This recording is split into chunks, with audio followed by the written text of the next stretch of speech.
간밤에 나온 글로벌 이슈들 콕 짚어드리는 시간입니다. 오늘은 어떤 키워드가 주목받았을지 함께 보시겠습니다. 네, 오늘 나온 6가지 키워드고요. 여기서 살펴볼 오늘의 이슈들은요. WHO 종전선언 그리고 마지막으로는 원유 수출 3가지 키워드 보시겠습니다. 팬데믹이 3년째로 접어들고 있죠. 이제는 백신에 내성이 생긴 바이러스가 나타날 위험이 높아지고 있다고 WHO가 경고했는데요. 오늘 첫 번째 기사로 가져온 로이터 기사에서는 Concerned about tsunami of cases from COVID-19 variants. 쓰나미처럼 확진자 수가 급증하고 있다는 점을 우려한다는 제목을 함께 뽑았습니다. WHO 사무총장은 이날 기자회견에서 현재 개발된 백신으로도 또는 과거 감염으로부터 막을 수 없는 완전한 내성을 갖춘 코로나19 바이러스가 출현할 수 있다고 경고했습니다. 그러면서 백신 개량이 필요할 수도 있다고 덧붙였는데요. 백신 공급이 또 다른 차질을 빚게 된다면서 각국이 자체 백신 생산과 공급망을 확보해야 한다고 미리 권고해줬습니다. 코로나 바이러스는 계속해서 진화하면서 세계적인 보건 시스템을 위협하고 있죠. 이런 상황에서 WHO 사무총장은 감염력이 더 높으면서 델타 변이와 동시에 돌고 있는 오미크론이 이제는 신규 감염 쓰나미로 이어질 가능성을 크게 우려하고 있다고 덧붙였습니다. WHO 사무총장은 팬데믹을 빨리 끝내는 최선의 방법이 바로 백신 보급이라고 강조했는데요. 백신을 대량 확보한 선진국들이 백신이 없어 접종하지 못하는 가난한 나라들에 백신을 보급해주는 것이 이 같은 강력한 내성을 갖춘 돌연변이 출현을 막는 방법이라고 발언해줬습니다. 이날 미국과 유럽의 신규 확진자 수가 사상 최고 수준을 기록한 가운데 WHO 사무총장의 발언이 함께 나왔습니다. 다음 기사는 종전선언에 대한 보도 보겠습니다. 앞서 정의용 외교부 장관이 한국 전쟁 종전선언 문안을 한미가 사실상 합의했다고 내용이 나왔는데요.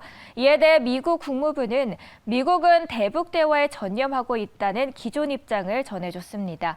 국무부 대변인은 기자회견에서 한미가 합의한 것이 맞느냐, 북한에 공식 제안할 것이냐는 서면 질의에 즉답을 피했습니다. 다만 미국은 북한과의 대화 외교를 통해서 한반도에서 항구적인 평화를 달성하는 데 계속해서 전념하고 있다고 말했습니다.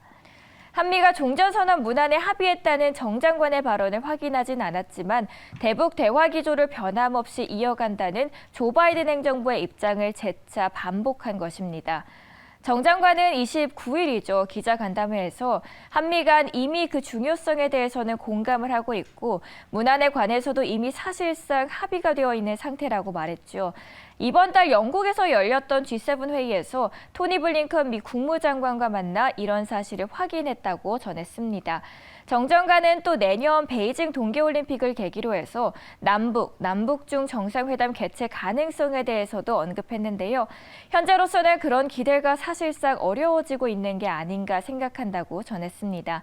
이는 코로나의 재확산 그리고 미국의 외교적 보이콧 등을 이유로 당사국 고위 인사 참석이 제한적인 데 따른 것이란 분석입니다. 네, 멕시코가 연료 자급률을 높이기 위해서 2023년부터 자국산 원유 수출을 중단하기로 했습니다. 멕시코 국영 석유 회사죠. 페맥스는 기자회견에서 내년 원유 수출량을 하루 40만 또 43만 5천 배럴로 절반 이상 줄이고 내후년에는 전면 중단하겠다고 밝혔습니다. 올해의 경우 페맥스의 원유 수출량은 하루 100만 배럴 수준이었습니다. 페맥스 CEO는 연료 공급을 보장하기 위해서 멕시코 원유는 100% 우리나라에서 정제될 것이라고 발언했습니다. 그동안 멕시코는 정유 역량이 국내 연료 수준에 또 미치지 못했습니다. 그래서 원유를 수출하고 미국 정유 업체들로부터 정제된 연료 상당 부분을 수입해왔죠. 따라서 멕시코 대통령은 2018년부터 취임 후죠. 이 페맥스의 역량을 키우고 또 원유 생산과 정제를 늘리는 데 집중을 했습니다. 현재 삼성 엔지니어링이 참여한 멕시코 남부 정유시설 건설 사업은 현재 정부의 최대 역점 사업 중 하나로 꼽히고 있습니다. 페맥스는 이 정유시설과 최근 인수한 미국 텍사스주의 정유시설, 그리고 기존 시설을 모두 활용하면 석유의 정제량이 내년에는 하루 151만 배럴, 2023년에는 무려 200만 배럴에 달할 것이라고 내다보고 있습니다. 이렇게 되면 타격을 받을 나라에 대해서 또 블룸버그에서 기사가 나와서 봤는데요. 멕시코가 원유 수출을 중단하면 그동안 멕시코산 원유를 수입해온 한국과 인도 업체들의 타격도 예상된다고 설명했습니다.